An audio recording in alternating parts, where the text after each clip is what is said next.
اس صورت کا ربط سابقہ صورت کے ساتھ ایک یہ ہے بڑا واضح کہ سابقہ صورت میں منکرین توحید کا ذکر تھا، توحید کے انکار کرنے والوں کا تذکرہ تھا، اور اس صورت میں نبوت کے معاملے میں طعن کرنے والوں اور اعتراض کرنے والوں کا ذکر ہے۔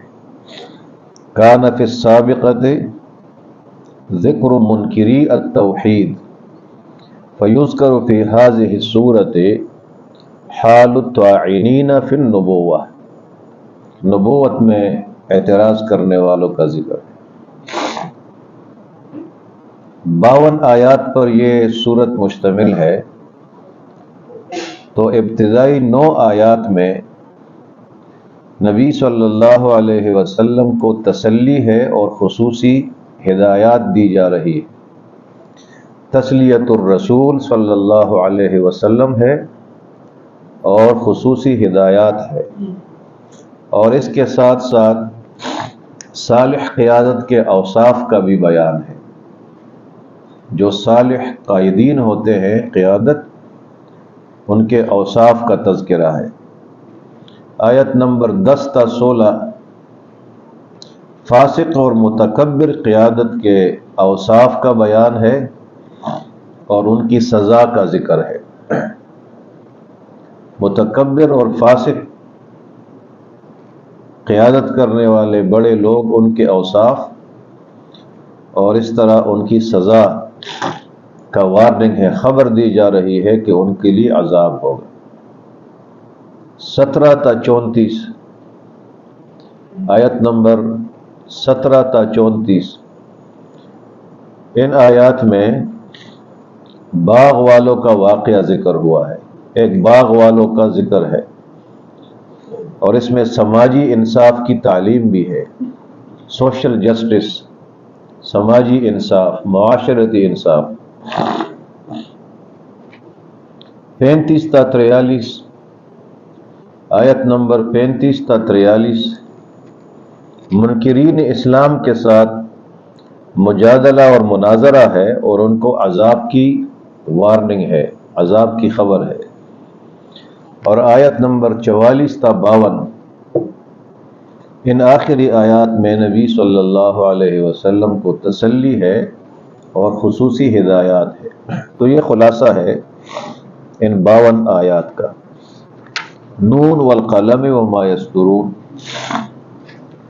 حروف مقطعات میں سے ایک حرف ہے نون۔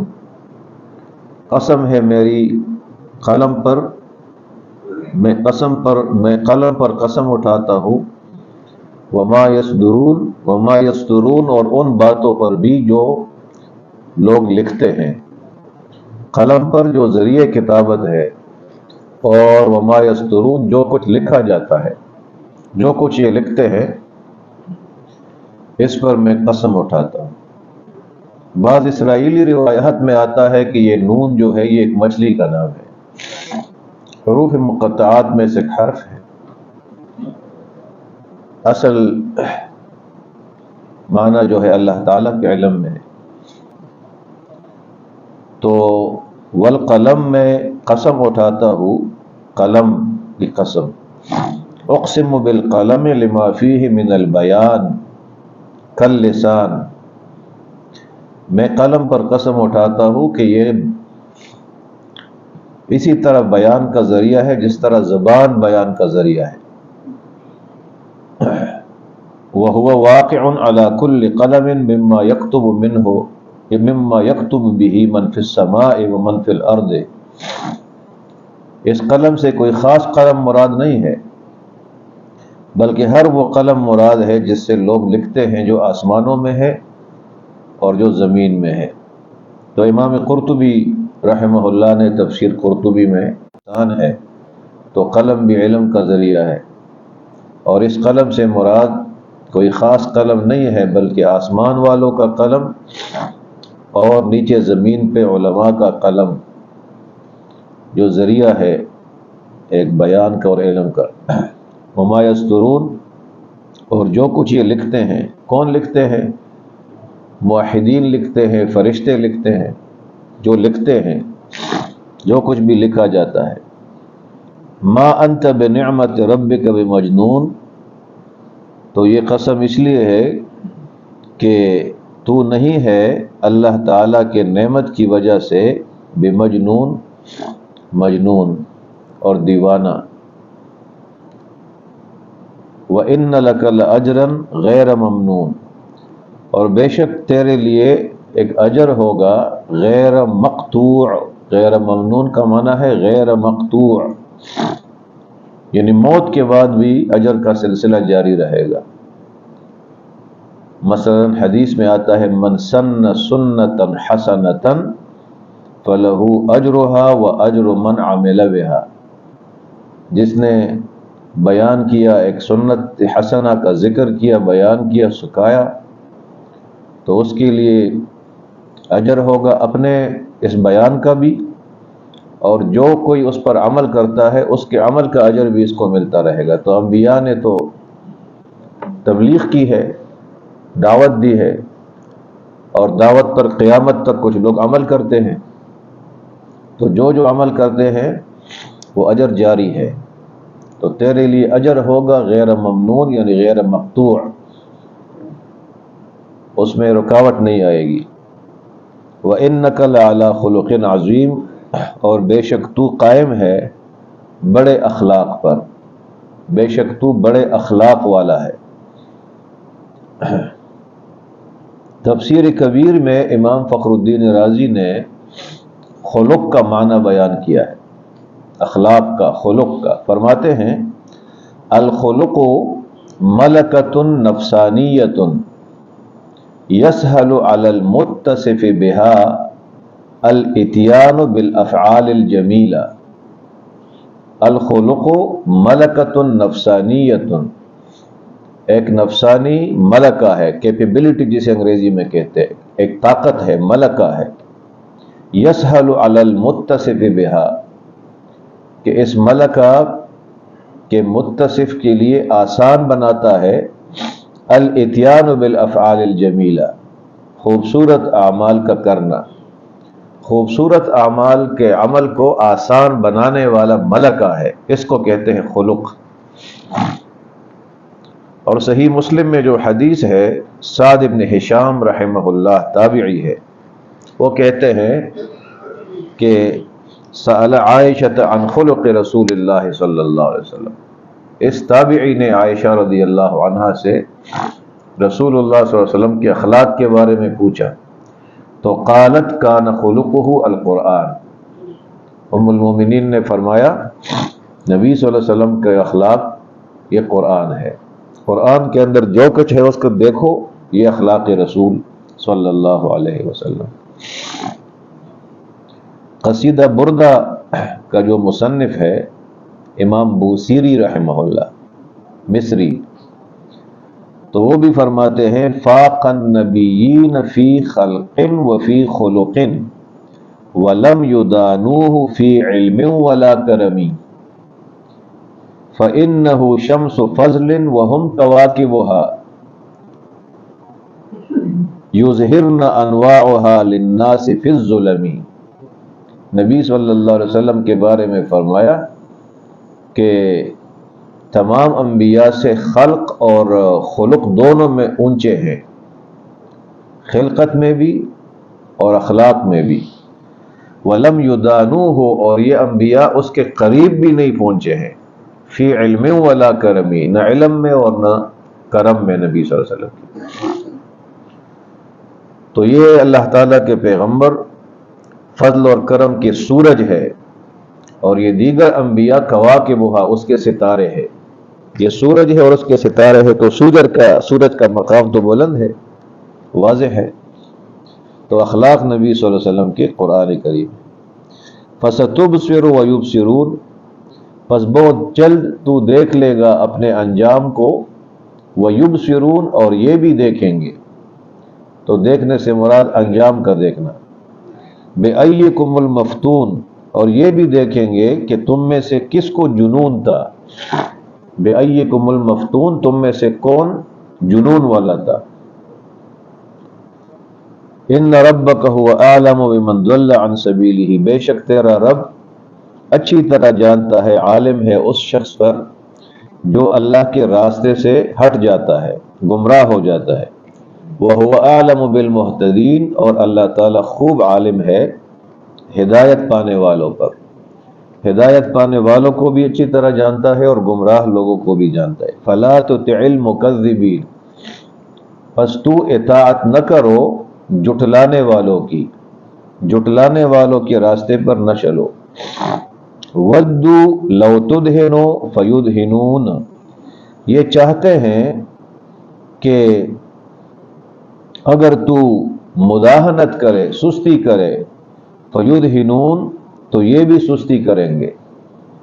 کس چیز میں سستی؟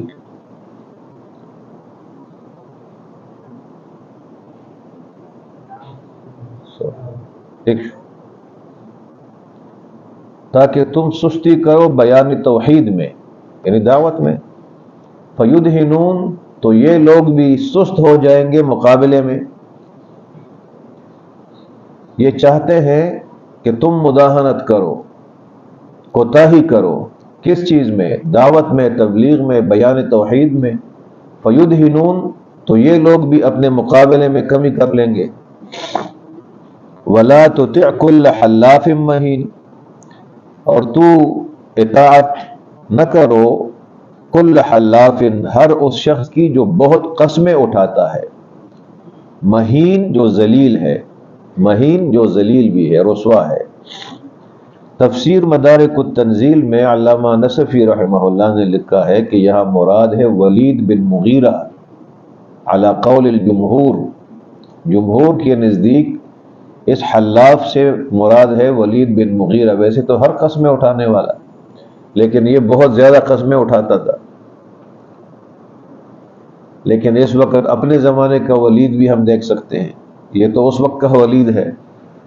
اگر آج کل زیادہ قسمیں اٹھاتا ہے تو بس یہ اس زمانے کا ولید ہو جائے گا۔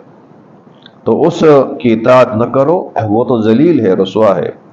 حماز، حماز کا معنی ہے عیاب، عیب نکالنے والا، لوگوں کے عیب تلاش کرنے والا۔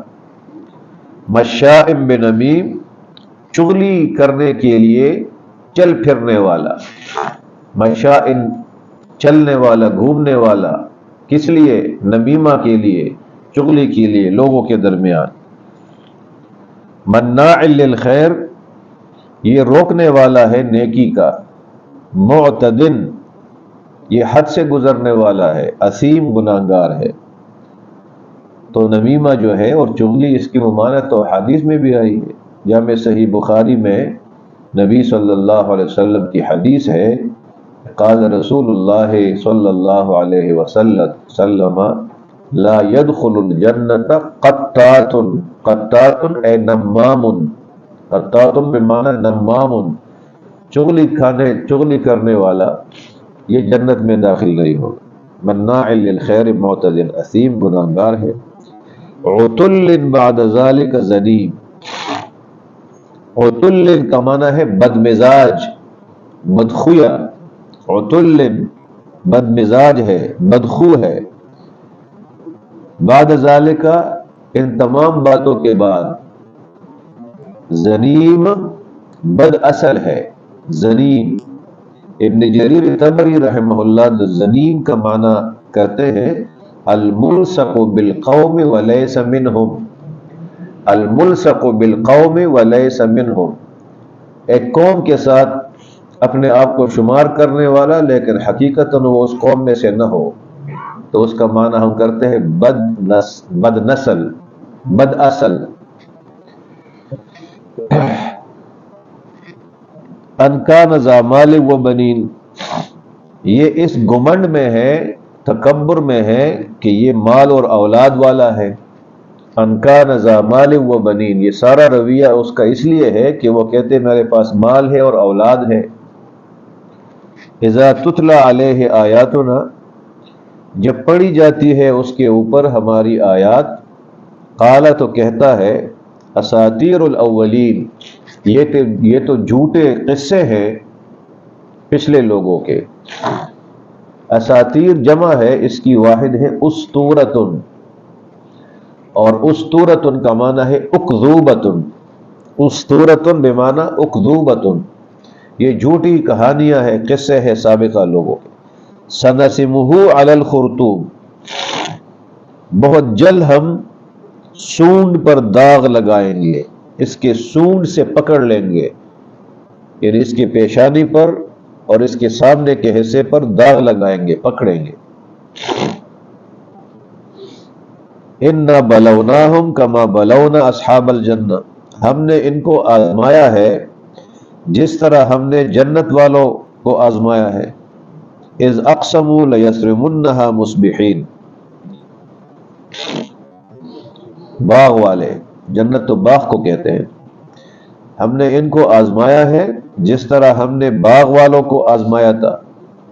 اِذْ أَقْسَمُوا، جس وقت ان لوگوں نے قسمیں اٹھائی تھی، لَيَصْرِمُنَّهَا مُصْبِحِينَ، کہ ہم اس باغ کے میوے یہ کاٹیں گے مصبحین، صبح کے وقت۔ وَلَا يَسْتَثْنُونَ، اور وہ اس بات میں انشاءاللہ نہیں کہتے تھے۔ لا یستثنون کا ایک معنی ہے انشاءاللہ کہنے سے احتراز کرتے تھے، کہتے تھے ہم ضرور صبح کے وقت اس باغ کے میوے حاصل کریں گے، لیکن ساتھ انشاءاللہ کہنا چاہیے تھا اگر اللہ تعالیٰ چاہے، تو یہ نہیں کہا۔ بعض لوگوں نے لا یستثنون کا معنی یہ بھی کیا ہے کہ وہ زکوٰۃ نہیں دیتے تھے، دونوں معنی بیان ہوئے ہیں۔ باغ والے تھے اور اتنے تکبر میں تھے اور اتنا اپنے عمل پر یقین تھا، اپنے طاقت پر، کہ ہم صبح یقیناً اس باغ کے میوے حاصل کریں گے، جبکہ ان کو کہنا چاہیے تھا کہ انشاءاللہ اگر اللہ نے چاہا۔ یا لا یستثنون کا ایک معنی ہے کہ وہ اس میں سے زکوٰۃ نہیں دیتے تھے۔ یہ کون ہے یہ لوگ؟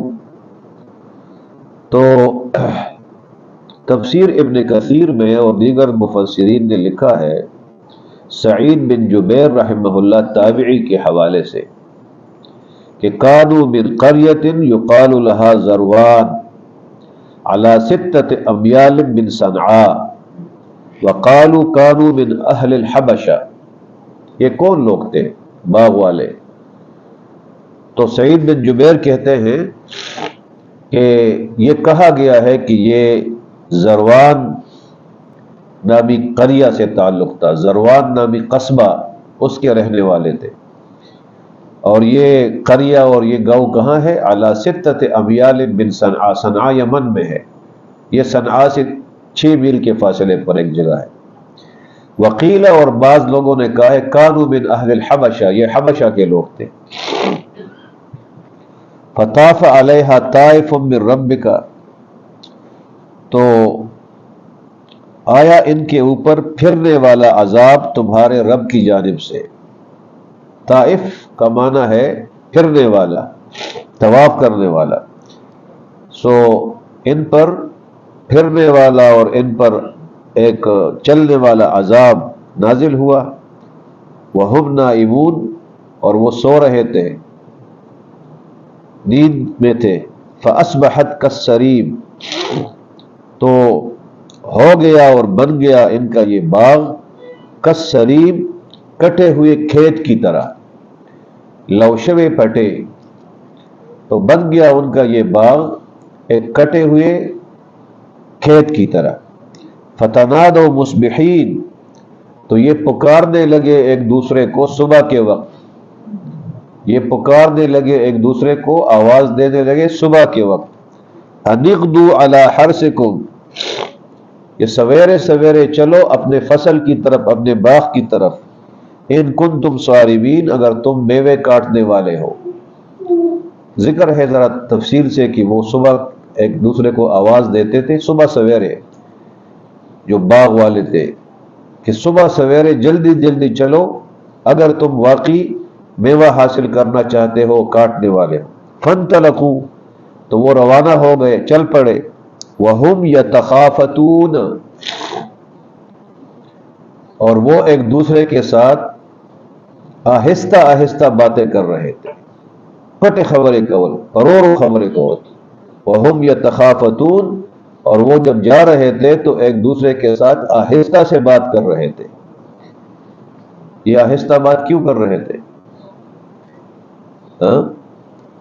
اللہ یدخلنها اليوم علیکم مسکین، کہ ہماری باتیں لوگ نہ سنیں تو وہ بھی باغ میں آ جائیں گے، ان کو بھی پھر میوہ دینا پڑے گا. تو ایک دوسرے کو کہتے تھے کہ خیال رکھو کوئی مسکین اور غریب اس باغ میں داخل نہ ہو جائے. وغدوا علی حرد، وغدوا علی حرد، اور صبح سویرے روانہ ہو گئے، علی حرد اے علی بخل، علی حرد علی بخل، اس بخل کی کیفیت میں چل پڑے. قادرین، قادرین کا معنی ہے اندازہ لگانے والے، اندازہ لگانے والے، تخمینہ لگانے والے، جسونے میں وہ متبلوش. فلما رأوها قالوا انا لضالون، اس پر تو عذاب آیا تھا. جب وہ دیکھنے لگے اپنے باغ کو تو کہا ہم شاید راستہ بھٹک گئے ہیں، ہم سے شاید کوئی راستہ گم ہو گیا ہے. دیکھو زمین باغ نہیں، بل نحن محرومون، بلکہ ہم تو مکمل محروم ہو گئے. قال اوسطهم، تو کہا ان میں سے درمیان والے نے. اوسطهم کا ایک معنی یہ بھی ہے کہ کان افضلهم، قال افضلهم، اوسط کا ایک معنی افضل بھی ہے. ان میں سے جو بہتر ساتھی تھا اس نے کہا الم اقل لکم لولا تسبحون، آیا میں نے تمہیں نہیں کہا تھا کہ تم اللہ تعالیٰ کی پاکی بیان کیوں نہیں کرتے، تسبیح کیوں نہیں کرتے، میں نے کہا تھا. قالوا سبحان ربنا انا كنا ظالمین، تو کہا بعد میں انہوں نے کہ پاکی ہے ہمارے رب کے لیے، بے شک ہم تو ظالم ہیں. ظالم سے مراد یہاں شرک بھی ہے، شرک کرنے والے. فاقبل بعضهم على بعض يتلاومون، تو ایک دوسرے کے سامنے ہو گئے، بعض کے سامنے آ کر کہنے لگے کہ تم تو ملامت کرنے لگے ایک دوسرے کو، تمہاری غلطی تھی، دوسرا کہے تمہاری غلطی ہے. تو یہ ایک دوسرے کے سامنے آ کر ملامت کرنے لگے ایک دوسرے کو. قالوا یا ویلنا انا كنا طاغین، کہا انہوں نے یا ویلنا افسوس ہے ہمارے لیے، انا كنا طاغین، بے شک ہم تھے سرکش، بغاوت کرنے والے. عسى ربنا ان يبدلنا خيرا منها، قریب ہے کہ ہمارا رب تبدیل کر دے ہمارے لیے خیرا منہا، ایک بہتر باغ اس باغ سے، بدلے میں دے دے، اس باغ کے بدلے میں بہتر باغ دے دے. انا الی ربنا راغبون، ہم اپنے رب کی طرف رجوع کرنے والے ہیں. تو راغبون کا معنی ہے تائبون، توبہ کرنے والے. کذالک العذاب، اسی طرح ہوگا عذاب. والعذاب، اسی طرح ہوتا ہے عذاب. والعذاب الآخرۃ اکبر، اور البتہ آخرت کا عذاب بہت بڑا ہے. لو کانوا یعلمون. ان للمتقین عند ربهم جنات النعیم، جنات النعیم، بے شک متقین کے لیے، پرہیزگاروں کے لیے ان کے رب کے نزدیک نعمت کے باغات ہیں، نعمتوں کے باغات ہیں. افنجعل المسلمین کالمجرمین، آیا ہم بناتے ہیں مسلمانوں کو مجرموں کی طرح؟ کیا ہم مسلمانوں کے ساتھ مجرموں کی طرح سلوک کرتے ہیں؟ امام قرطبی رحمہ اللہ نے یہاں پر عبداللہ ابن عباس کا ایک قول نقل کیا ہے کہ قالت کفار مکہ، مکہ کے کفار نے کہا انا نعطى فی الآخرۃ خیرا مما تعطون فنزلت افنجعل المسلمین کالمجرمین. کفار مکہ نے کہا کہ ہمیں آخرت میں آپ سے بہتر اجر ملے گا، جو کچھ آپ کو دیا جائے گا آخرت میں ہمیں زیادہ بہتر ملے گا. تو یہ آیت نازل ہوئی کہ کیا ہم مسلمانوں کو مجرموں کے ساتھ برابر کر دیں گے؟ ایسا تو ہم نہیں کریں گے. ربنا ظلمنا انفسنا وان لم تغفر لنا وترحمنا لنكونن من الخاسرین. ربنا تقبل منا انك انت السميع العليم وتب علينا انك انت التواب الرحيم برحمتك يا